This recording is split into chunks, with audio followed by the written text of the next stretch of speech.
Greater Visakhapatnam municipal corporation deputy mayor ఎన్నిక వాయిదా పడింది. కోరం లేకపోవడంతో ఎన్నిక వాయిదా వేసినట్లు అధికారులు ప్రకటించారు. డిప్యూటీ మేయర్ ఎన్నికకు మొత్తం 56 మంది కార్పొరేటర్లు రావాల్సి ఉండగా 54 మంది మాత్రమే హాజరయ్యారు.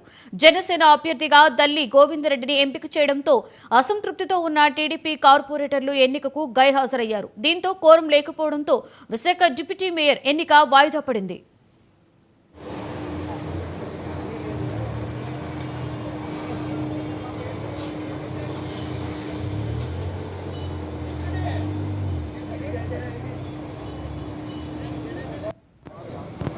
ఈరోజు 56 మంది ఉంటేనే కానీ కోరం సరిపోదు కౌన్సిల్లో డిప్యూటీ మేయర్ ఎన్నిక గురించి.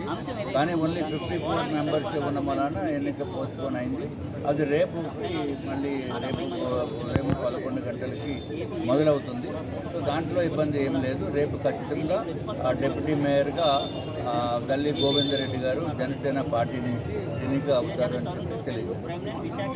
అసంతృప్తి మాకు అసంతృప్తి ఎక్కడ ఉంది. బీజేపీలో మేము వచ్చాము, తర్వాత జనసేన వాళ్ళందరూ కూడా వచ్చారు.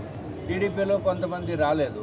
మరి వాళ్ళకి అసంతృప్తి ఉందా లేదా అనేది నాకు తెలియదు. వాళ్ళు చూసుకుంటారు, పార్టీ పరంగా వాళ్ళు చూసుకోవాలి.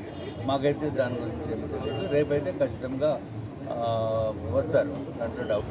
ఈరోజు జరగాల్సిన డిప్యూటీ మేయర్ ఎలక్షన్ రేపటికి వాయిదా పడింది. కోరం లేక 2 సభ్యులు తక్కువ ఉండటం వల్ల. దయచేసి మీడియా మిత్రులు నేను కోరేది ఒకటి, రకరకాల ఊహాగానాలు చేయకండి. ఒక 24 గంటలు వాయిదా పడింది తప్ప నిర్ణయాలు మార్పు లేదు.